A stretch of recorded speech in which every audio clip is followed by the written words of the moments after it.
HRN listeners. As we celebrate our 15th year, we are deepening our commitment to giving voice to the next generation of food systems storytellers, and we need your help. Our internship and fellowship programs help activate new possibilities for underrepresented and underestimated young people through experiential journalism, audio engineering, and production training. Through these unique programs, HRN helps food equity stewards build essential workforce readiness skills that expand their potential and foster economic mobility. Please consider supporting these critical programs. And with a minimum donation, you can be entered to win a dinner for two at an amazing restaurant in one of 8 cities and tickets to a concert at a great venue in one of those cities. We have incredible partners across the country who have donated, as they also share our passion for helping to educate the next generation of food systems storytellers. Check out heritageradionetwork.org/15 to donate and enter to win today. That's heritageradionetwork.org/15 to donate and enter to win today. And make sure you donate before March 31st. Thank you. You're listening to Heritage Radio Network. Heritage Radio Network is food radio supported by you. Learn more at heritageradionetwork.org. This episode is brought to you by Wisconsin Cheese. We've been making cheese in Wisconsin since before we were even a state, which may be one reason why we win so many awards for it.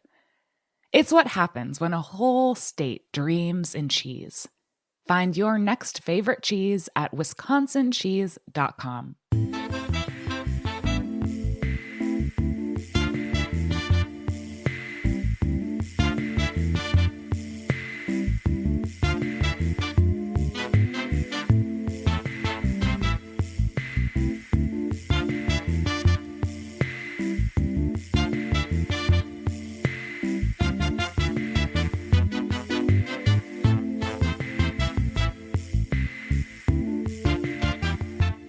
Welcome to the Grape Nation, your weekly wine journey. Our guest is Josh Greene. We'll talk to Josh about 2023, the year in wine, through the lens of wines Josh has selected. We'll be tasting wines throughout the show, which will be our weekly wine sip on steroids in a way. I'm your host, Sam Benrubi. Stay with us for the Grape Nation on the Heritage Radio Network. We bring wine to the people. Josh Greene is the longtime editor, publisher, and owner of Wine and Spirits magazine. Josh also serves as its critic for Napa Valley, Bordeaux, Burgundy, Champagne, Portugal, Rioja, Australia, New Zealand, and South Africa. He has also traveled extensively, and after this show, he's on his way to Vienna. He's traveled extensively to Bordeaux, Burgundy, Champagne, Portugal, Italy, Spain, Australia, New Zealand, Chile, and throughout the U.S. You can also find feature stories and commentary by Josh in each issue. Josh Greene is always generous with his time and is appearing for the 7th year on the Grape Nation for our 2023, the year in wine. Josh, no one else has ever been on the Grape Nation 7 times. Awesome. It's great to be here, Sam. Not even Pascaline Lepelletier. Well, who, yeah, you know, I'm honored. I'm honored. I'm always happy to have you here, and I look forward to this show, and as much in planning it and talking about it as the actual show.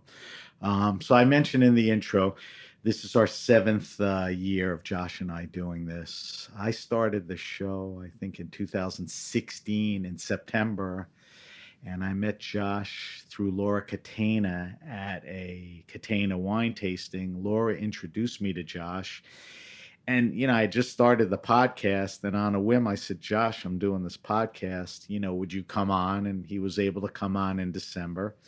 And based on what he does, you know, here's a perfect guy to talk about wine and then even look back at the year. So it's been a great thing. I really enjoy it, Sam. So I'm really happy to be here. So what we're doing is, you know, we started doing this, you know, Josh would come on and we'd talk urine and subjects. But in the past few years, and this was at Josh's prompting, he said, let me bring in some wines that I think have stories and relate to what's been going on that year in wine. So we've been doing this by him selecting wines and discussing the wines, the makers, the regions, and the stories behind them. So for me, and I was telling this to Josh off air, it's an unusual show for me because generally I'll select the guest, I'll select all the questions, I'll lead through them. Today, I selected Josh, but Josh selected all the wines. Josh will lead the discussion, and we will taste the wines as we do that.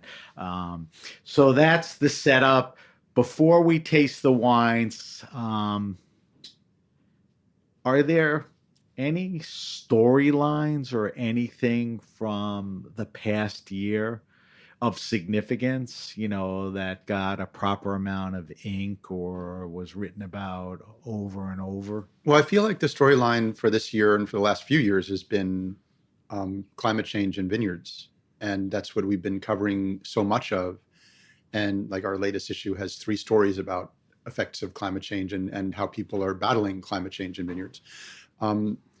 So that seems to be the ongoing challenge, is to find ways of making wine sustainable, as in places where it's been sustained for centuries. Right. Now it's being threatened.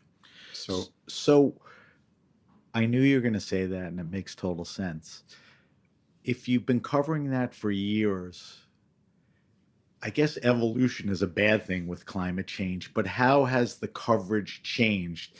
Is it everywhere now, or it always was everywhere and you need to talk about it everywhere? Are people more specific in, what they're doing? Our coverage has been more based on our observation of what's going on and what interests us and what we think are interesting solutions that people have had. Corey Warren, who is our tastings editor, he went over to Chablis this summer, and it was super hot there, and yet they were having trouble with frost in the spring. That's crazy. So he did some research with the Moors, who have a vineyard in Vaudeville, the Premier Cru Vaudeville, that they had done some replanting of a portion of the vineyard with high trellis, like a pergola, to keep the buds away from the cold air that descends in a frost. The most dangerous place in frost time is close to the ground. So they created this pergola system, and they're beginning to see good results from it. And it's one of the ways that people are dealing with, replanting their vineyards in a way that will be sustainable in the 10 years or 20 years to come. Who knows what's after that? Right. But that they can continue to make great wine in the place where they've been making great wine before. Is that pergola system typical height, or is it higher? Because a lot of winemakers are going vertical, they're going higher. Yeah, this is higher than vines normally would be. But it's not higher than pergolas normally would be. I mean, if you go to Rias Baixas, where they grow a lot of Albarino, a lot of the 100-year and 150-year-old vines are in pergolas. And they're very tall. You have to get up on a ladder to pick them, and that's what I was thinking of. Yeah. So it's a way to manage vineyards in a different kind of climate than people are used to. I had Jean-Baptiste Le Callon only a few weeks ago on, and he's talking about for Roederer, he's going to do more vertical. Interesting. Yeah. So he started doing that, and he's a really brilliant grower, so it'll be interesting to see what he's very much is. in tune and touch to the land and the cellar and all that. I give him that for all the innovation. Anything besides climate change, and I don't diminish by saying besides. I mean, I think that because we are focused on vineyards, that's been the story that we can't escape. There's certainly a lot of continuing consolidation. I think that if you look at the consolidation, a lot of it's being driven by climate change. People like Larry Stone having to sell his vineyard because he didn't get a crop one year because of the climate. And so it went to Constellation. So a big company buys a little tiny company. And there's a lot of that going on. So that's interesting, because that's a good example. So Larry, in a sense, was forced to make a decision for survival based on the crap nature threw at him. Yeah. By that the only way I want to survive and could survive is to either, sell or consolidate with somebody. It's a very financially intensive business because you have lots of stock. So if you get really bashed by a vintage and you don't have any wine to sell, you're screwed. If you're a small producer, you're completely screwed. And it's not something that used to happen often. Now it's happening more often. Yeah. I spoke to Dan Petrosky from Massacon, which he's really taking on his own project. Yes. And it's really him and maybe a couple of helpers. And he's so close to what you're talking about. I mean, he knows how much output he has. He knows where he's getting his wine. Any change in that, could screw everything up. And it's a tough situation. There's not a lot of breathing room, especially, the pandemic came along and really messed up small business. So there's not a lot of breathing room for people. Yeah. Hopefully, as we come out of it, we'll figure out how to deal with climate change, and it'll help these guys. All right, so let's get into the wines. Sure. We have 4 wines in front of us, and we're going to taste and discuss each wine and, the reason Josh picked these, the story behind them. Just to set up, and then we'll get more specific. We have a wine from the Itata region of Chile, a Pais. Interesting area. I'm excited to hear Josh talk about it. We have 2 wines from the Alentejo region of Portugal, which when people think of Portugal, they're not thinking as much Alentejo as they should, and we're going to talk about that. Both Josh and I are huge Portugal wine fans, so that'll be great, and this will be interesting to you. And then he found an interesting project in Sonoma, the varietal and what they're doing, so we'll talk about that. All right, so let's get started. So Josh, the first wine we're going to taste and talk about is the Ana Maria Cumcie. Yes. It's a Pais from Itata. 2021 Itata Aguila Pais. Just a little background. You gave this wine 94 points. It's about $30. Let's talk about Itata in Chile. People know they've drank wines from Chile. Itata may not be on everyone's tip. People don't know about it for any number of reasons. One is that Pais is Mission, is similar to Mission, or the same grape as Mission, and in Mission in California does not tend to produce any great wines. It happens to produce great wines in Chile, but it was used as to bulk up a lot of the wines that were like from Bordeaux varieties in the Central Valley and in the Alto Maipo for years. So it was always considered what people drank. It was the peasant wine that people drank. And I've just completely come to love these wines. I've started going down there maybe 10 years ago now to Itata. And at the time, very few journalists outside of Chile were going down there at all. It was considered pretty much trash wine, but there were growers who had discovered it. There were winemakers, and especially Louis Antoine Louis, a Frenchman, had discovered this area and was really promoting it. So it's a very beautiful rolling hills, a lot of granite, a lot of volcanic soils. They have something called Trumau, which is this kind of light, airy, puffy volcanic soil. And when the Jesuits came when the conquistadors came and they brought priests over, the priests brought vines with them, and people think that it might be related to some vineyards in the Canary Islands, because that's where people would stop off on their way. But these wines were ignored. And so because the vineyards were ignored, they're really, really ancient. So this wine is from, they say, vineyards planted in around 1800. And a lot of, when you go to these vineyards, a lot of them, the root systems are 200 years old or older. And it's fascinating to see this kind of viticulture, because it's just this this bed of vines. It's not really farmed in any specific way. Does it almost look like bushes? They almost look like bushes, but they're more random than bushes because they're coming out of the ground all over the place. And there's a wine called País Salvaje that Bouchon makes in Maule, which is a little bit further north, that they grow in the forest edge, at the edge of the vineyard. And the vines grow up into the hill, into the trees, and they pick them from the tree. They pick the grapes from the trees, and it's beautiful wine. So this wine, I'm still tasting it. I tasted it when I opened it to pour it to see if it was corked, and it's not corked at all.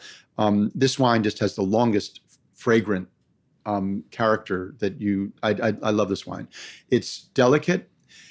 People who enjoy Pinot Noir, I think, would fall in love with these wines because structurally they are sort of somewhere between Pinot Noir and Nebbiolo. The tannins are a little bit harder, but not aggressive. And the fruit is very red and very pretty, and it's very fragrant. So color-wise, similar it's to transparent. Yeah. Barolo and Pinot, maybe a teeny bit more transparent. Mm-hmm. Mouthfeel is similar. Mm-hmm. It's not lighter or heavier. It's got a similar, mouthfeel. On the nose, you're getting mostly red fruits. Red fruits and flowers. Flowers, right. I mean, for me, floral. It's not a kind of aggressive floral character, but it's a grape. Grape skins have a lot of floral character to them, and they create esters as they ferment. And this has a lot of that kind of estery floral character to it. It's pretty well integrated too. I think it's beautifully integrated. Yeah. So she just took a job actually at Carmen in the Alto Maipo and Alto Jahuel. Carmen's part of the Santa Rita group, and she's now their chief winemaker up there. But she's also continuing this project, and she has about 4 or 5 growers that she works with, and she makes the wine at Laborinto, which is Rafael Tirado's place I guess it's in the hills above Maule. And she's making really beautiful wines. But there are others. I had wanted to bring some wine by Felipe Ramirez, who is making a wine called Dominio de Cuarzo. And that wine, he's from Chile, but he's now making wine at Rosanaro in Oregon. So it makes this very sophisticated Pinot Noir. You and I tasted Rosanaro either last year or the year before. So that's his wine in Oregon. He's making that wine for that company, but this is his own wine. And it was down visiting him this past year, as well as Pedro Parra. He's a protege or a friend of Parra, right? Yeah, exactly. They have a relationship. Well, their wineries are next door to each other they're on the same basically driveway, the same basic driveway. And they are both using these vineyards that are, when you go to a place like this and you see these old vineyards that they've chosen, because Pedro really knows his vineyards well. And Felipe's no slouch. Felipe's really brilliant. And they found what they consider the Grand Cru of this area in Guaralijue. Right. And the wines are magnificent. Both the wines that Pedro's making and the wines that Felipe is making, I think, are completely magnificent. And Felipe is making a Senso from one area and a País from another area. And they're both beautiful vineyards. So quality we know is there. Value is... I think the value is astonishing for what you're getting. I'm actually... My friend and I have both decided that we want to buy a couple cases of these wines just to have, because I've got tons of wine around. I don't need to buy any wine. Right. It's stupid of me to buy wine. I love drinking these wines so much, and they're so crazy priced. And I always think about when I was getting into this business and I could buy Roumier for $25 a bottle, and I am pissed at myself for not having bought cases of it at the time. Even a 2000 Mouton Rothschild in the gold bottle. Yeah. That was 23 years ago when things were, we didn't do it. We didn't do it. But I would have bought that as a collectible. I wouldn't have bought it to drink. I would have bought the Chambol as a wine to drink. Right. I would buy these as wine to drink, and they're affordable to me in a way that wines that I love to drink are not. Are these ageable wines? I don't know. But fair, and I probably agree with that answer without knowing anything, but there would be no detriment to maybe holding them a year or two and trying them. No, I think for a year they'll definitely improve. Yeah. Whether they'll improve for 20 years, I Right. don't know. That's not what these. That's. I don't think these wines are being made with that intention. I don't either. It's more of a, And I think I like them better because they're not being made with that intention. Do these wines scream for a little chilling or not necessarily? Or that's a personal preference? If you serve them cellar temperature, it's fine. I don't think they need to be cold. Right. I think, in fact, the fragrance, I love the fragrance Gets of these toned wines. down So if it's colder. if you chill them, they're going to be less fragrant. So Itata has Male and is So there's a city down there called Concepcion, which is an incredible place to go for fish. If you love fish, a major city. it's a major city in Chile, and if you love fish, this is like heaven for you. You can go to restaurants that do sushi that's insanely great, and a lot of it's really inexpensive for the quality of what you're getting. But chef driven, like thoughtfully. You can get very thoughtfully driven. I mean, it's not fancy. Right. But very thoughtful. And so Concepcion's on the coast. If you drive straight inland, you get to Itata. If you go a little bit north, you get to Maule. Okay. And this is all considered the Secano Interior, which is the dry interior of the coastal mountains.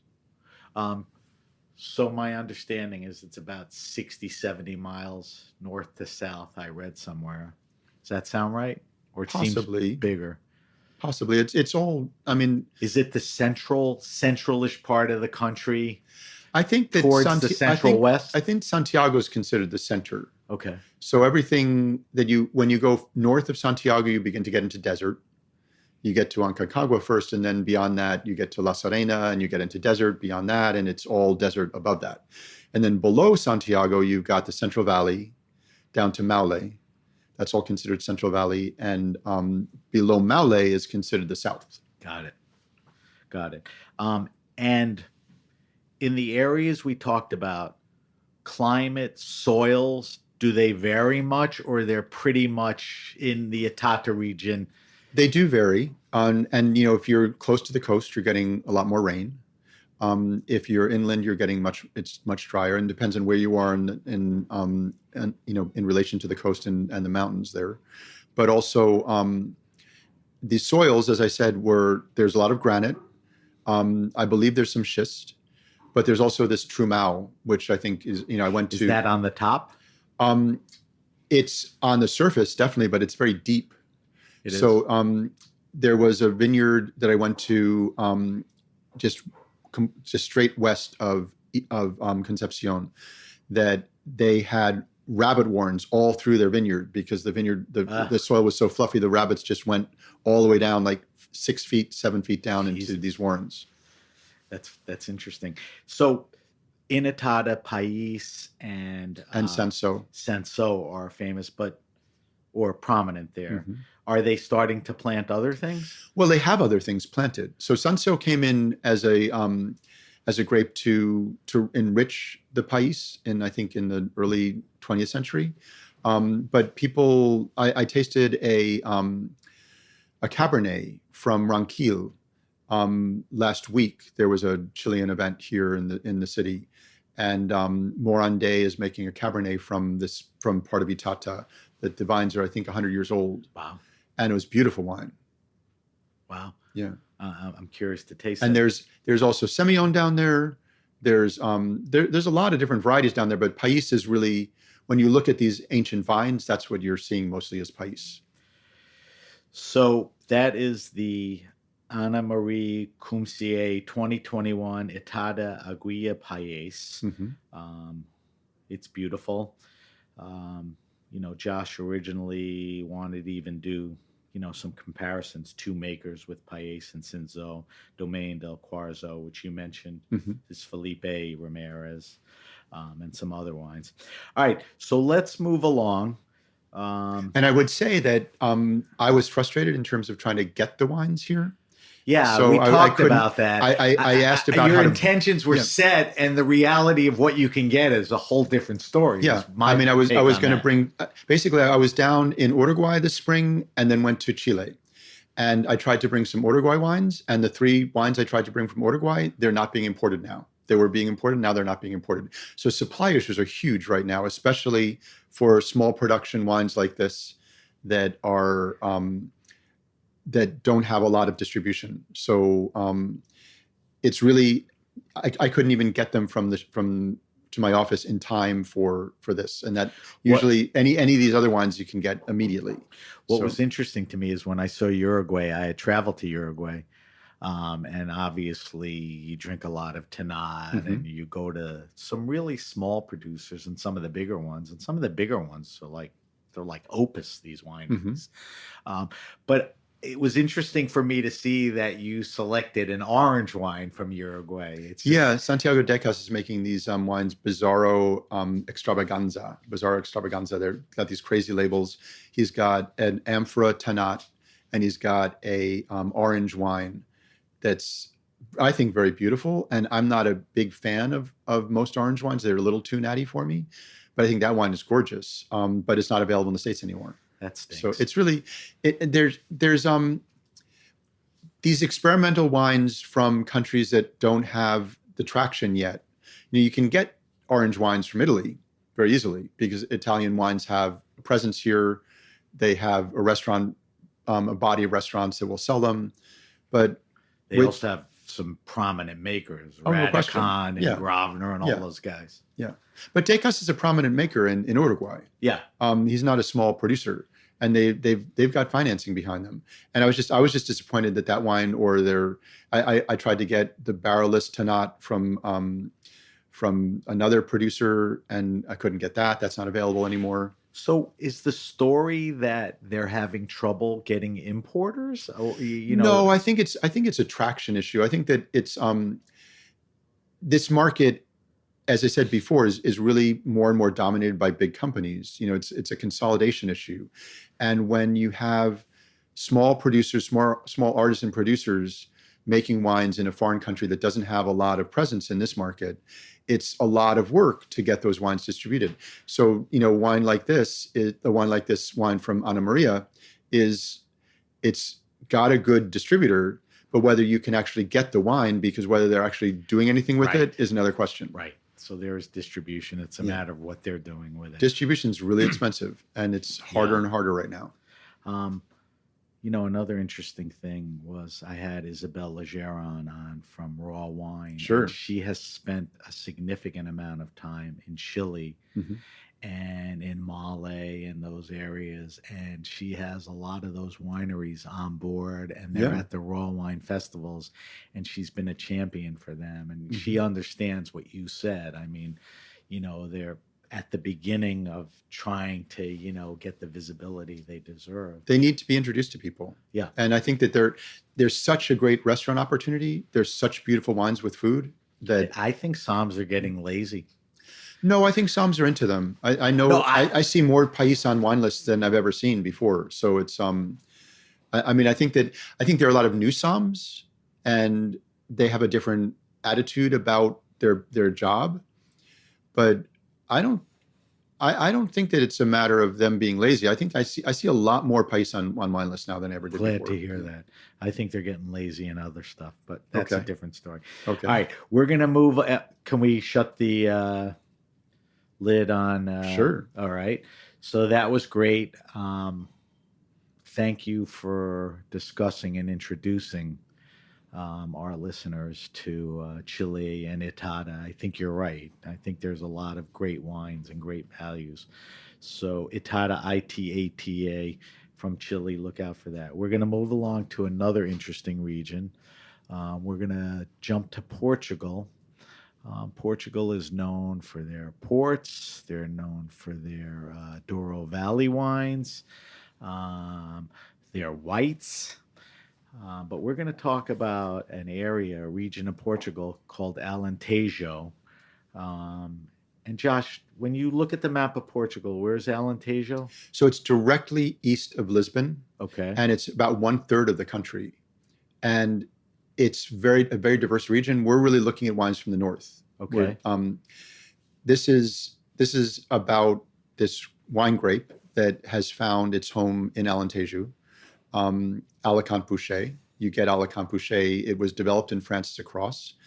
And you get it in a lot of the mixed blacks in California, the Zinfandel blends, old vines there. But it came to Portugal around 1870 or so. The French brought it there, and this family, the Reynolds family, which had been a cork producer, they had cork forests and made a lot of money in the cork business. They planted Alicante Boucher, and they were involved in Mouchau, which we have this wine here from Mouchau, which is their home estate. They also had a vineyard at Carmo, Quinta de Carmo, which was the king's palace that he'd bought for his courtesan, Donna Maria. And that wine was made actually as it was made as Quinta de Carmo in the 80s and became kind of legendary because it was from about 120-year-old vines. And Julio Bastos was the guy who was making it, because he was descended from John. He was related to John Reynolds and Isabel Bastos, who lived in this palace and farmed Alicante Boucher there. So there's the Bastos family that does a lot with Alicante Boucher. And they still have that palace, and they have vineyards around it. There's the Reynolds family at Mouchau that makes this beautiful wine. And then the Symington family, which is known as the biggest the biggest vineyard owner in port wine. This was their first project outside of the Douro. They bought a vineyard there called Quinta de Fonsoto. When? 2017. Okay, so it's fairly young. The vineyard was not young, but the project is young. Yeah. Their foray into it started. And I brought this set of wines because this is their first Alicante Boucher, and I think it's their best wine that they've produced out of this vineyard yet. And so this is from a very interesting region. Actually, it's called Porto Alegre. It's in the hills. So the hills are basically up to around 2,000 feet where the vineyards are. Some go up to 2,300 feet. And then you get into the highest peak there is around 3,300 feet. But there are no vineyards that high. But it's a very beautiful natural park where you have vineyards all up into the hills. Wow. And they have vineyards there that they've gotten very excited about, and they're very excited about this particular grape there. So I wanted to taste these two wines with you. Okay. Because they're very different expressions, but both very beautiful expressions of this grape. Two questions. The first one is, in Alentejo, how many vineyards what am I trying to say? How many hectares, acres, whatever, are planted to Alicante Boucher? Is it a small amount, or it's starting to creep up? I don't know the exact number. I got that number this morning. It's in my email, but I don't have it up in front of me. Do you have a feel that it's not one of the major plantings, is it? It's not one of the major plantings. I think that you would have much more Aragonês, much more Trincadeira. Right. You have a lot of white grapes that are being grown, but it's mainly 70% of the vineyards are devoted to red grapes. All right. So that was the first question. Mm-hmm. The second question is, which wine should we taste first? I think we should taste the Symington wine first. Okay. Let's give it a pour. I'm going to stand up. Tell everyone a little about Symington. So Charles Symington makes this wine with a group of people that he has on his team. And this is their project. They've been doing a lot of table wines in the Douro. And as a British family, some of the British families resisted table wine production. Some are getting into it heavily, like the Symingtons. And so they did a project with Bruno Prats in the Douro called Prats and Symington. Prats is from France? Prats is from France. Prats used to own Côte d'Esternel. Right. Storied vineyard. Yeah. And a very brilliant man. And he came and tried to figure out how to make a great red wine in the Douro Valley. So they learned a lot working with Bruno Prats about table wines, because they have a long, long history of port wines. This is their project on their own in a very different kind of region. There's good water here, as opposed to most other parts of good rain amounts here, as opposed to most other parts of the region of Alentejo, which is very dry and hot. Here you've got a mountain range, so you've got some Atlantic influence coming over from the mountain range in the north. And then you've also got some of that continental influence coming up from the south. So it's a very different kind of environment than they're used to. This grape is a red fruited grape, red pulp. So it produces a very different kind of wine than you'd get from a red skinned grape, and you have to manage it differently. And what they did with this wine is they did a post fermentation maceration on it, which is a little counterintuitive because you might think that would extract a lot of alcohol. When you have a lot of alcohol, it would extract a lot of tannins. They just all this alcohol in the wine after the fermentation, so it's going to pull a lot of the tannins out of the skins that are left. But in fact, I think it helped to integrate this wine because it's really beautifully integrated.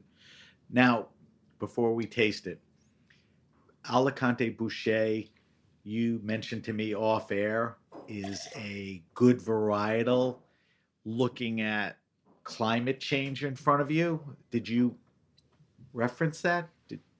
People are experimenting with it in California, and they've got a lot of experience. They've got a lot of experience with Alicante Bouschet in California from the 19th century. Is the jury still out, or it seems well, to I don't know that the jury's out on any of it. I think that too soon.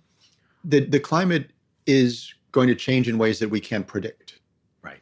And I think that once the ocean currents shift, all bets are off in terms of what climate will be where. Right. So we're used to, and that's what nobody's really talking about in terms of climate change, is how on the East Coast, the current that comes up the East Coast is getting weaker. The current going down the Atlantic and on the side of Europe is changing.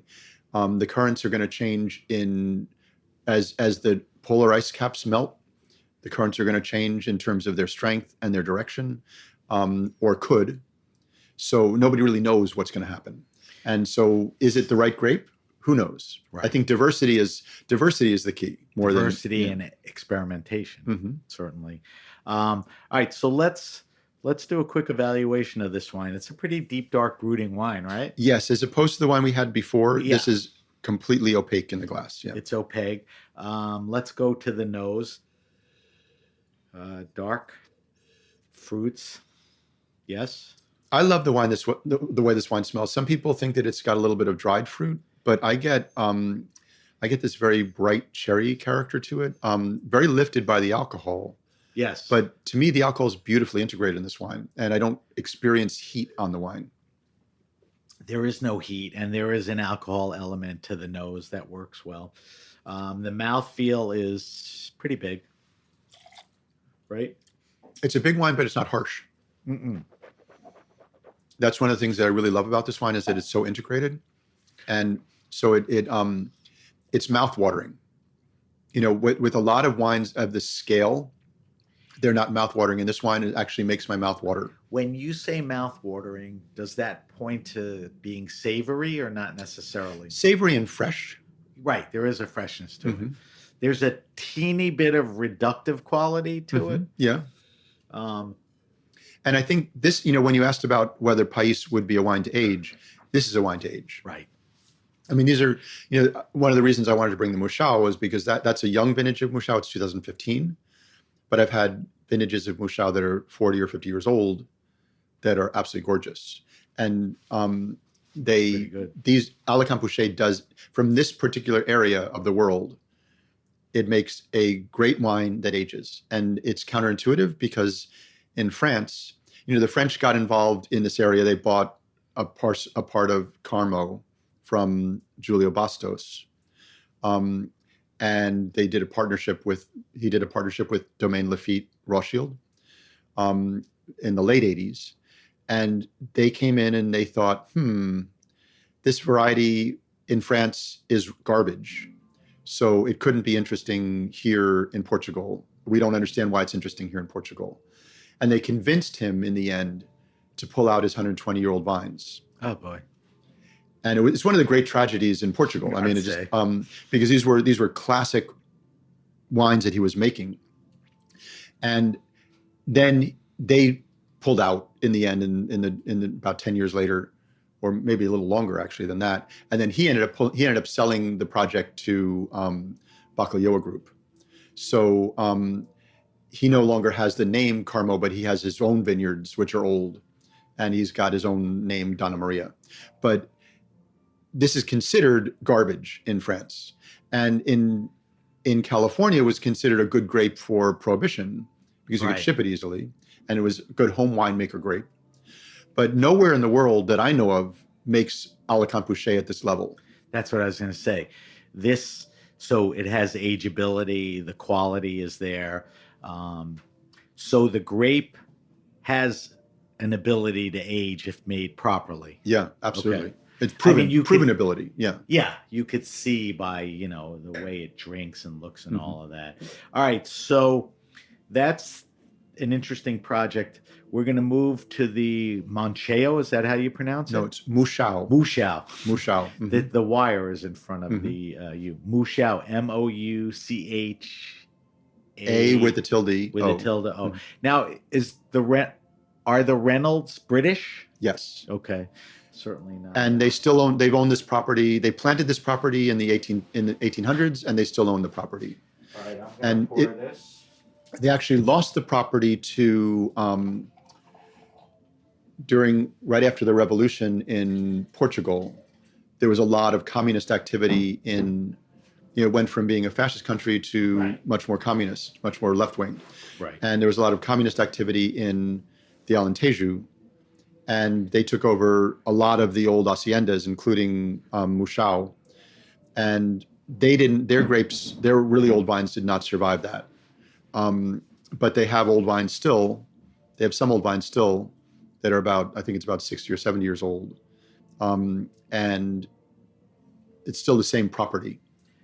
So this is more central. It's not as far north as Fonsoto. The Symington. Mm-hmm. So a couple things. The Symington was a 2018. Mm-hmm. The Mouchao is a 2015. Mm-hmm.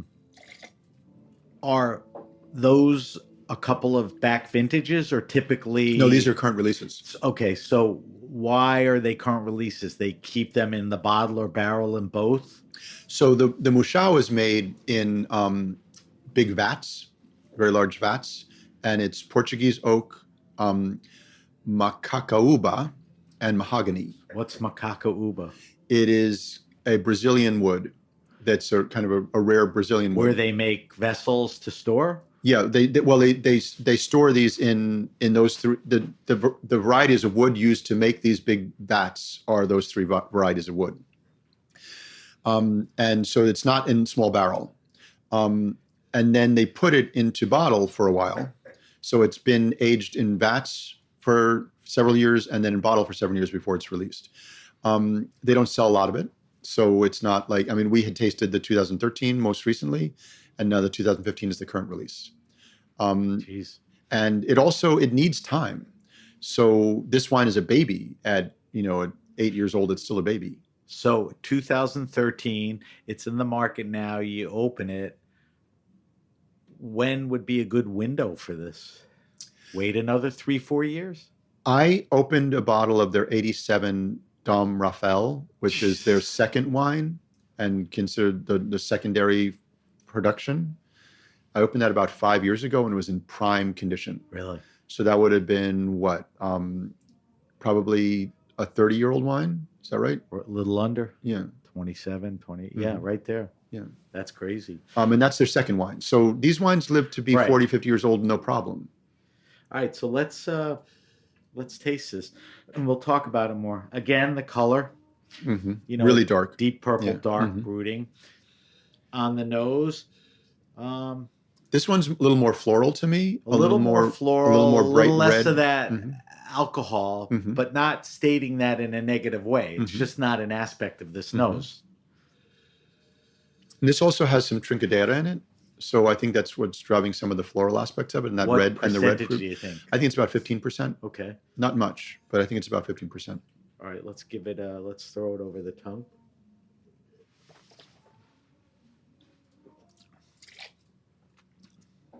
This seems the profiles of the alcohol and the tannins seem smoother or lighter on this. I never get those descriptors right. What would you say? I find the tannin grippier and a little harder, actually. Do you? Yeah, I find the tannin more integrated in the To me, more integrated. But And integrated to me before grippier. Okay. But I'm not arguing with you. No, I find that. I find the tannin. I prefer the tannic expression in the Mushao. I think it's more detailed, but I definitely get more presence of tannin in it. They're less smooth.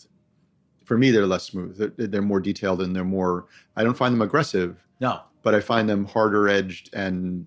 But in a good way. Yeah, Yeah. Not in a bad way at all. And then the palate. What do you pick up on the palate? And then I want to talk about the difference between this and the Symington. The palate on this wine. I think it's shut down. I mean, for You me, do? and it's been open. This wine has been open for a day, and I think it's still shut down. I mean, to me, Was it shut down when you initially tasted it? Yep. Okay. And I get more up front on this wine, and then I don't. And then to me, it goes into the tannins, and I get the flavor of the tannins more than the flavor of the fruit. So I get the scent of the fruit on it, but I don't get as much. I get some red fruit on the palate, but not at the level that I think I will 10 years from now or 20 years from now. Interesting. The mouthfeel is, it's a nice full mouthfeel, medium plus. Now, between the two wines, is one more distinctive than the other for the things we just discussed or other things? Well, I think that one is more approachable than the other. I would say that the Symington wine is more approachable and is a wine that I would more happily drink right now than the Mushao wine, which I think is very, very young and harder and has more. I don't get the mouthwatering quality on the Mushao that I think I will when it's 20 years old. Not to ask for you to pick your favorite kid, but when both of these wines are flying, they have their own traits. Is one a better wine than the other, or that's not even the right question? I don't know how I would say that one is better than the other. They're very different wines. And I think that That's what I want to hear. I think that for me, it's fascinating that this variety, it's not so far apart. I mean, one is in the hills, one is on the plain, or on rolling hills. And the Mushao is on more alluvial soils and red loam. And the Symington wine, Fansuoto, is going to be in that. I think it's more. I don't want to say because I'm not sure exactly what the soil is there, but it's a very different, probably rockier soil. I know that other parts of Portalegre are very, very rocky, and it's a completely different expression. It's high. That's a higher altitude wine, so you get that freshness. It's actually a silly question comparing the two. But I think it's interesting to compare the two because because they are so different. I didn't mean comparing. I mean, is one better than the other? I think comparing is great in that sense. As far as Alentejo climate change effects, I mean, it's a hot region. Are they, confronted with any challenges? They haven't seen fires like Europe, Napa, or Chile even? Well, a lot of Portugal has been on fire for several vintages. Yeah. So they've had really terrible fires in Portugal. I don't know if Alentejo has had as much fire as some of the other regions. But the fact that it's always been a very hot, dry region is going in its favor because the vines are accustomed to that. They also, in 2002, I think it was, completed this vast dam project. So it's the biggest dam in the south. It's the biggest dam in Western Europe and the biggest man-made lake in Western Europe, Alcaiva. And in Alentejo? In Alentejo, yeah. I think we were at a high point, and it's not hard to miss. If you were down by like Regengos de Montserrat, that area is right by the lake. Okay. And sort of in the central, I think that's probably where you were when you were at that hacienda. Yeah. In that area. I think so. But so that gives them lots of water if they need to irrigate. Lucky for them.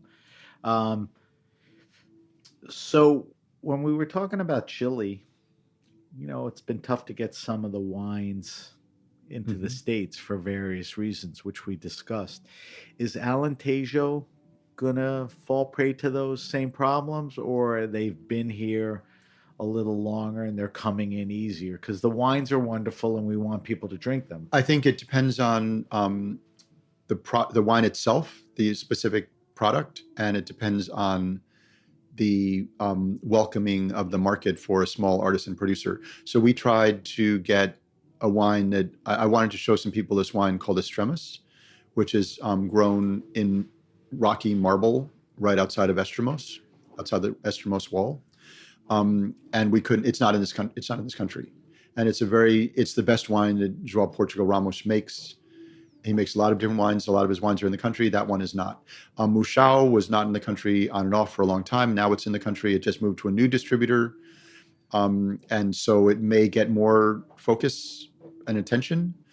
The Symingtons have their own importer. They have they self-import, Sway, so they Cloud, have exactly connections. Yeah.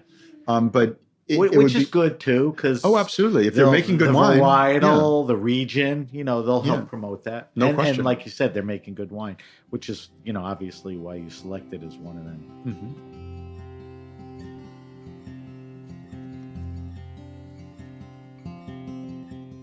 This episode is brought to you by Wisconsin Cheese. There's a reason when you think of Wisconsin, you think cheese. Cheese is a huge part of Wisconsin's history and future. In Wisconsin, the state of cheese, the tradition of cheese-making excellence began 180 years ago, before Wisconsin was recognized as a state. Immigrants traveled to settle in this lush, green hills of Wisconsin, bringing their cheese-making traditions with them. These storied skills, combined with the freshest milk available, created a cheese-making culture that is uniquely Wisconsin. Wisconsin's 1,200 cheesemakers, many of whom are third and fourth generation, continue to pass on old world traditions while adopting modern innovations in cheese-making craftsmanship. Find your next favorite cheese at wisconsincheese.com. All right, so let me just recap. We tasted the 2015 Mouchao from Alentejo, Alicante Boucher, and we tasted the Symington Quinta da Fonte Suto Alicante Boucher. That is a 2018, and Josh mentioned that these are basically the current vintages, so there are some very interesting wines. It's nice to talk about Portugal with you and to delve into not a new region, but a region that deserves, some nice attention. All right, we're going to move along to our fourth wine. We're coming to the United States. We are going to taste the 2019 Heiress. It's got a long name. California Centennial Mountain Vineyard Brico Rosso. Wine and Spirits gave it a 93. It's a $60 wine, so not off the charts, but not, a cheap wine. Josh, you selected this for a lot of reasons, but let me just give you the setup. Heiress is a project of the Reese people, RHYS, who make incredible Pinots and Chards. And they're based in Santa Cruz Mountains. Right. Yeah. One of the great winemakers in that region, not tons of them. And here's where I want you to take the ball and run. This is Nebbiolo. Well, this is a blend of varieties, actually. Right, but there's Nebbiolo in here. I think there's let me see what's in this. It's 4 varieties, and it is no, this one. This is not the Nebbiolo one? No, okay. So I brought the other wine. You didn't bring the Brico Rosso? No, they sent Centenari. Okay, all right, interesting. So this you have to admit one thing. I'm not crazy. Oh, okay. All right, yeah. So one of the things we discussed pulled the wrong was wine, yeah. we were going to do a Brico Rosso, which was an interesting Nebbiolo project in California, with the Heiress Reese people. Let's put that aside. Let's move forward. So this is their project. But this is their project in Etna Rosso. So this is their project in Etna. So basically, they had planted. I wanted to show you the Nerello Mascalese wine that they were making in Sonoma, but I think that they must have sent me a bottle of this that I didn't see that it was a different bottle until now. And Josh, so this is I their don't know if you're Centenary. getting old or you're distracted. I'm or distracted. You're less interested. I'm old and I'm distracted. Can I tell you an interesting thing? I've been on the Reese mailing list 20 years, and they have all kinds of projects. So when Eris came out, I think the first wines they offered were Etna Rosso, and then they started doing Sonoma projects and all that. So they've been at this for a few years, as far as I could see. Yeah, they're working with Silvia Foti, who's based in Etna. But let me pour this for you. All right, so to set up this wine. So once again, read off the bottle exactly, what it is. Ooh, that's interesting. So this is their Centenari. It's an Etna Rosso from Sicily, 2019. And it is 100-year-old Nerello Mascalese. And it's growing in their Monte LaGuardia estate on the northern slope of Sicily's Mount Etna. So is it all Nerello Mascalese? This is 100% Nerello Mascalese. And it's older vines, obviously. 100-year-old vines, yeah. All right, so just quickly talk about Sicily in the sense of the varietal in this wine. Yeah, so the reason I wanted to bring the Sonoma County wine is that it was really interesting to me that they are planting Nerello Mascalese in Sonoma, and as well as Nebbiolo. But I'm more interested in the fact that they're planting Nerello Mascalese because I think it's a fascinating climate change question. Is this particular grape suitable for the climate and the coming climate in Sonoma if you have a very high elevation vineyard in the hills of Sonoma County? Is Sonoma cooler than Napa? Parts of it are. Okay. Napa is cool in places and hot in other places. Right. So that's So same if you thing have with Sonoma. Yeah. Because how would you describe the climate in Sicily, in Etna? I would describe it as, the northern slope is going to be cooler than the southern slope, but I would describe it as an arid. I don't know enough about. Etna is not my region, right? But my impression is that it's arid and hot. And volcanic soils. Yeah, volcanic soils. Famous for being a volcanic area and all that. All right. So this is a project by a wonderful winery. Jeff Brinkman makes the wine in California. I imagine Is Jeff Brinkman the Reese winemaker? Yes. Okay. Yeah. So he's doing the Eris project. Yep. And I imagine that Foti makes the wine. Foti makes this wine. I'm sure Brinkman gets on a plane and plays around with them a little every now and then. All right, so let's talk about this wine.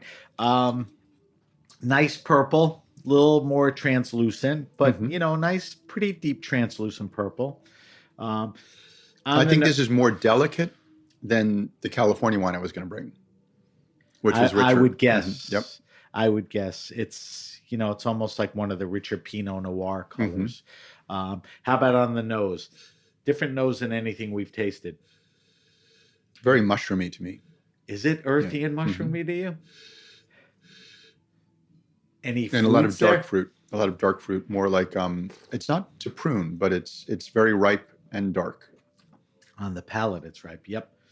The mouthfeel is a medium mouthfeel. Yeah, medium to light. You know what I love? I suck at descriptors, and when you say mushroomy and then you spend a few seconds, it's mushroomy. Yeah, and it's so I sit suggestive. there and I go, "This is different. What is that?" And mushroom's not running through my head. But it's really suggestive, and I think that part of it is like if you can suggest something that's close, then other people might say, "Oh yeah, I see that." But you can also suggest things that are. I often suggest things that are far off base for other people, and but they just also say, I don't so get that. general, like mineral or something. Yeah, Yeah. Mushroomy is a little more, in the zone as far as the description and all that. All right. What about on the palate?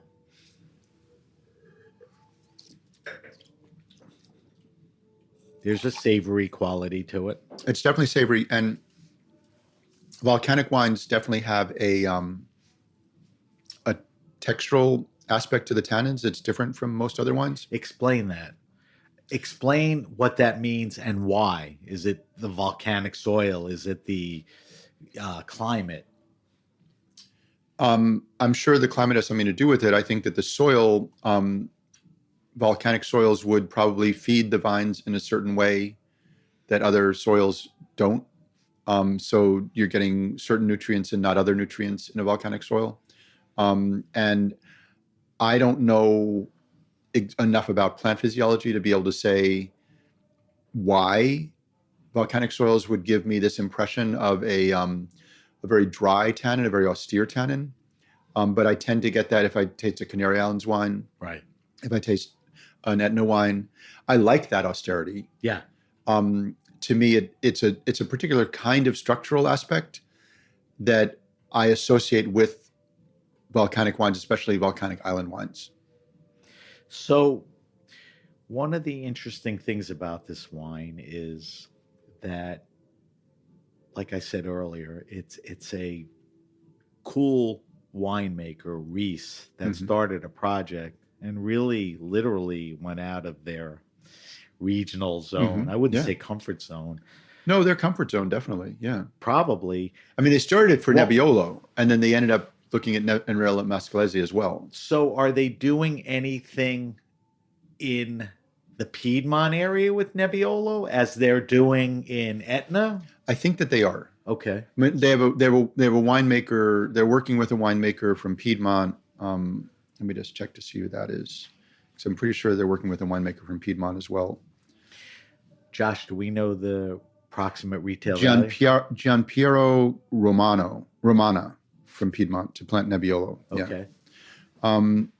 So do I know I don't know, because I didn't intend to bring this particular wine. Threw us a ringer. All right, so that's the Eris, Nero Mascalese, Etna. What's the vintage year, Josh? 2019. All right. Anything else we want to say on that? I think it's more delicate than most of the Nerello Mascalese that I tend to taste. I think it's rather beautiful, but it's a very delicate wine. Yeah. What about this argument? There are so many good producers in Sicily and Etna.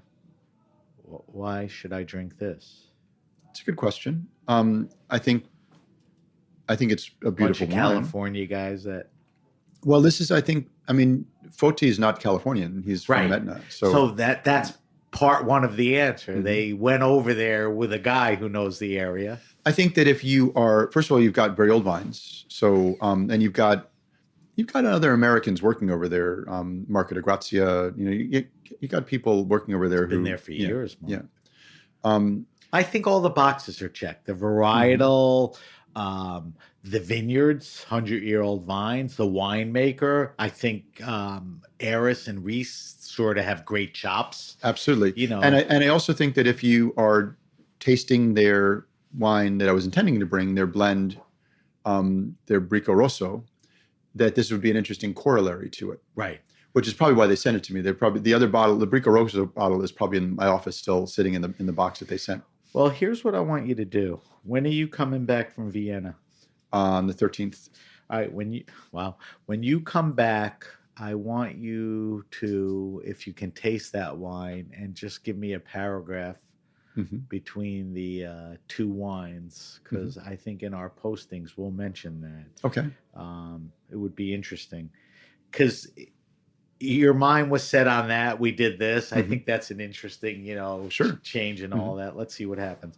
All right. So those are our four wines. A few things. I will post all the wines that we tasted down to the specifics. And I hope you'll drink them later on, because they're all four of these are going to get better by tonight or tomorrow. Kidding. Yeah. All right. So I will post the wines. Josh selected those wines. for 2023 because those were significant to him. I just wanted to ask you a few more questions. I know you spent a decent amount of time in Austria Mhm. tasting and talking about Blaufränkisch. I'm Exactly. surprised that didn't come up in this mix. I thought about bringing it, but that was last year that I was there. That was in December of last year. That Oh, was it just was the end of yeah. last year. I think that I was just about to leave for that trip. That was Yeah, after we yeah, talked. exactly. But there's been some good tailwinds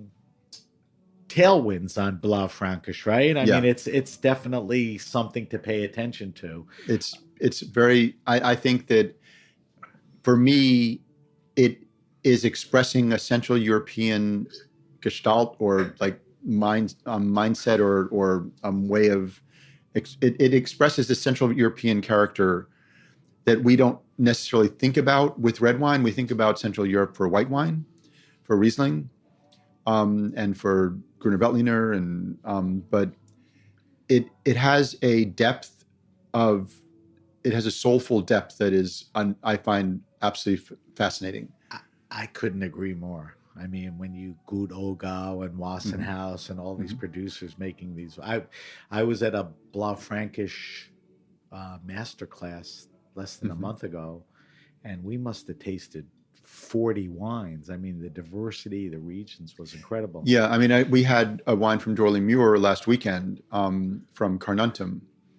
Most of the Blaufränkisch is from Burgenland, which is the area just east of Vienna and east and south. By that lake, right? Well, it's all along the border of Hungary. And then Carnuntum is along the Danube right to the north.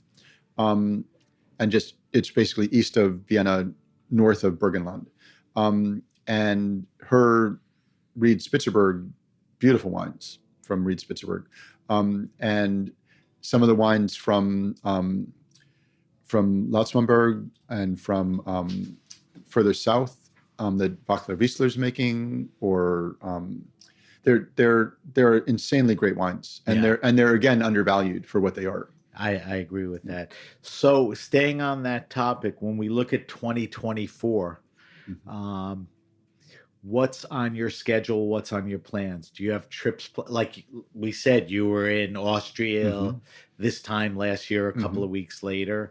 Are there places you're going that are scheduled? Are the places you want to be going back to check back, new places? I'm definitely headed to Austria today. Okay, so, we know that. And I'm exploring old vines in Wachau and Kamptal. And how they are surviving through climate change. So that's my research project for this week. After that, I really want to get back to Champagne. I need to get back to Bordeaux. I need to get back to Portugal again. I was there in September, but I want to go to some other regions again. I want to get back to Chile again. So there's lots of places I need to get back to. Let me fixate on Champagne and Bordeaux. When was the last time you were in Champagne? Maybe 2 or 3 years. Okay. Yeah. And when you go there now, are there things that you're looking for? Are there producers or regions? Everything is really... Yeah, I would go with a specific project in mind, and I think I would probably go to the Aube. Okay. Because I have not been to the Aube. AUBE, the Aube, and talk to winemakers there. Now, Bordeaux has been such an up and down story. I mean, legendary before Burgundy. Burgundy's hot. Bordeaux, huge, great value. What's the story or your interest in Bordeaux? Well, I don't really want to talk about the story that I'm doing, but I may beat it out of you. There is a story there about, it's the same kind of story that is going on in Napa Valley, that people talk about bringing in all these new varieties. And some of the varieties that are there and extant there are actually performing well through climate change. So people don't think that Merlot has a lot of chops for climate change, and it might, in fact, perform very well in climate change. So, and the same thing at Cabernet Sauvignon, when people talk about replanting Napa Valley with other grapes, there's a story in our current issue that Steve Mathiasen is quoted as saying, well, Napa Valley is very different from north to south, and there are parts of Napa Valley that are still too cool for Cabernet Sauvignon. So That's interesting. And you can plant the vines, you can tend the vines, you can create a different direction for the rows, and you can create different trellising systems to prevent too much That's heat. interesting. Yeah. That's the discussion now Yeah. out of necessity. Like, is Coombsville cooler? Very cool. And is Carneros cooler? Yeah, Carneros is. I mean, you don't see a lot Not of known Cabernet for in red Carneros. wines. Yeah, Right. but so you see some things- great Cabernets in Carneros, and you see some great Cabernets Right. in Coombsville. I know I had Paul Hobbs on. He makes, Mhm. a lot of wines in Coombsville. All right. So we'll look forward to that. I can't let you leave without doing our wine list. This will be the 7th one. At some point I have to compare. Okay. 5 questions, same 5 questions I asked you the 6 previous times, same 5 questions I've asked my other 265 other show guests. Don't dwell on them. Let's go quick. What are you drinking now? What are you drinking personally? What are you curious about at home? Do the seasons change? What's in your fridge? What are you forced to drink for work? What am I drinking now is Pais. Pais. Yep. Okay. And Senso. For every reason that we we talked discussed. about. Yep. It's delicious. Honestly, it's what I'm drinking. You said you want to Yeah. buy cases to have it. Okay. No, I'm going to. Yeah. So Pais and Senso. All right. Favorite wine and food pairing? Dumbest question on the list. Can't take it off. I wonder if it's the same. It's not what you think is good. It's what you like. Like what works every time. And you don't eat it every week, every, month. That's a really tough question to answer. I have to look at your past answers. Well, I would think about the duck that my friend roasted for she's Chef Amy Lovelace. She roasted a couple ducks for Thanksgiving. Is Amy the restaurant owner? No. No. Who's the woman who moved from the Upper East Side to Tribeca? Oh no, that's Tina Vaughn. Tina. Yeah. Okay, so Amy made duck. Mm-hmm. And I think of the Blaufränkisch that we had with the duck. That was really beautiful. There's an updated contemporary wine and food. So duck and Blaufränkisch. Mm-hmm. Okay. Why does that work? Duck is a little darker, fattier. Mm-hmm. Blaufränkisch works with that. Why? I think that I think that you could do a lot of different wines with duck that have good acidity, have good freshness, and are the acidity will cut through the fattiness of the duck. We had a Geyserville from Ridge with it that was delicious. Works. Perfect. So, yeah. All right, third question. Don't forget I've asked you these questions before. Favorite wine restaurant and or bar? Well, there I would go with Eulalie, which is Tina Vaughn's new place. Right. Yeah. And I ask you this not to leave people out or rate them. Like Josh, you run a magazine. Mm-hmm. Why are you picking places? That's not. It's Yeah. about who does it right. I mentioned Tina because you don't even need to look at her wine list. She'll just choose wines for you that she has worked with the food that her husband Chip produces, and her sensibility around wine and food pairing is astonishing. How long has she been down in Tribeca? Not long. I think they opened this fall. Oh, so Yeah. Pretty recently. I was going to say 6-7 months. But No, maybe they were doing kind of construction over the summer, and I went there for a construction dinner over the summer. But then I've been there in the fall since they've been open. Nice. And it's very beautiful. I was at a La Macchioli tasting with her. Mm-hmm. Yeah. I was sitting next to her, and she was getting things going then. All right, fourth question. Favorite all-time wine? Question originally, and you were subject to this because this is your 7th show. When I asked you the question initially, I'm like, Josh, you're like the editor, publisher of a wine magazine. You've had access to what's the most expensive rare wine you ever tasted? That's not the question anymore. The question is, and now it's more interesting to comparison to your last few years, what's the wine that influenced you, that was a gateway, that was transcendent, that was memorable?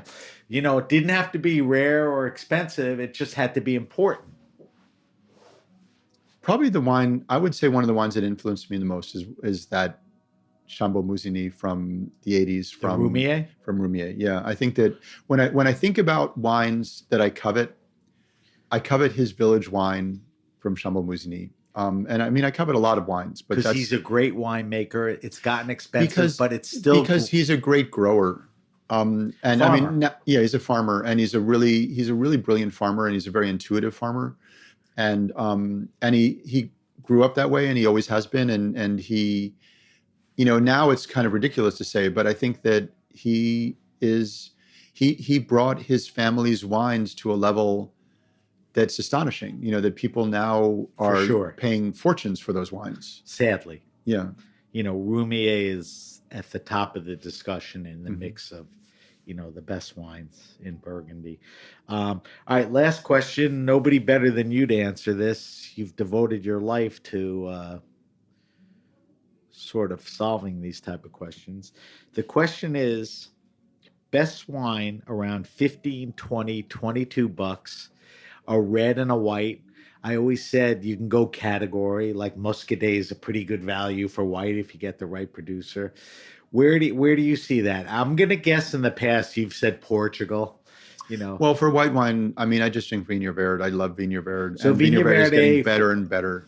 Yeah. So that's our white wine. Yeah. Is there a producer or two that? There are plenty. Okay. Yeah, but I mean, there's so much good category. Yeah, it's really hard to go bad. You can buy really cheap wines. You can buy $25 wine. Soliero, to me, is the benchmark wine. Which one? Soliero. Spell. Solhero. Soliero. Yeah. Wow. I would have had to Google that like 90 times if I didn't ask you. And the Sidero family has this vineyard, and they're just doing astonishing things there now. I was there in September, and Luis is brilliant, and he's got a really great team. So that's why I ask these questions, because that recommendation from you is an important one to a lot of people. But there's Anselmo Mendes who makes amazing wines. No, that's why I disclaimed it by saying it's not number one. It's not the only. It's just a suggestion that's on your radar, fairly. How about a red? Well, as I say, the reds I'm drinking are Pais and Senso from Itata. So I honor that answer. I'm a broken record, sorry. Because Isabel Legero gave me the same answer for red wines, that you should go to Chile and Male and Pais and all of that. So we'll take that. All right, Josh, I thank you for our 7th year. This is kind of special. Sam. Not a lot of people could say, they get together and have this discussion this many times. So I appreciate you doing this. I appreciated it from day one. I appreciate that you still do it. I appreciate your selection of the wines. So thank you for that. Let me do a quick wrap up. I'll get some info from you and then we're out of here. Josh is on his way to Vienna. I'm on my way to Jersey. Who's got the better trip? All right. So if you have a question, suggestion, wine happening, or event, hit me up at sam@thegrapenation.com. That's sam@thegrapenation.com. Subscribe to the Grape Nation podcast on Apple Podcasts, Stitcher, Spotify, Google Podcasts, wherever you get your pods. Leave a review if you like the podcast. Follow us on Instagram at @Benrubi and on Twitter at Benrubi. I know they're different, but you can always find us on both if you use the hashtag The Grape Nation. We're on Facebook at The Grape Nation. As I mentioned, we will post Josh's wine list answers, which we just did. And as I mentioned earlier, we will post the wines that we tasted, because these were interesting, curated, meaningful wines for discussion and tasting. Josh, a couple things. If we want to find out more information or access Wine and Spirits magazine, maybe subscribe or go there for information, where do we go? You go to wineandspiritsmagazine.com, or you can come to our event in New York on February 15th at the Metropolitan Pavilion, where we will be pouring our top 100 wineries of the year. So that's coming up in February. God, I didn't realize. You know what? I haven't seen much social media on that. We're just announcing it now. Yeah. All right. So I've been to a bunch of those, and this is a wine tasting, a walk around wine tasting of the most highly curated wines. This is literally Josh and his people, after tasting thousands and thousands of wines, inviting winemakers for whatever reason, and we're not going to get into that, come to our tasting in February and please pour your wine. So it's very special. Are you still doing it in San Francisco too? We did it in San Francisco in October. Okay, so and it was a beautiful event in Okay. San Francisco, and then we're doing it in New York in February. All right, so do you have the exact date? February 15th? February Yeah. 15th. Wine and spirits, when you look at it, it's "and" is spelled out, right? Absolutely. Okay. Yeah. And it's wine is singular and spirits is plural and magazine is all spelled out. Okay. And social media, wine and spirits. I think it's just at Wine and Spirits, Yep. Twitter and Instagram. Yep. Are you posting with any regularity there? Yes, absolutely. Okay. So Susanna Smith manages our social media, and she's posting a lot. You know, if you've been around long enough, Josh and I used to fight about this. I would say, Josh, you need to get your social media game up a little more. And he was like, oh, okay, yeah. But this is 5-7 years ago. Now you're there. Good for you. You got somebody there. All right. I want to thank my guest, Josh Greene.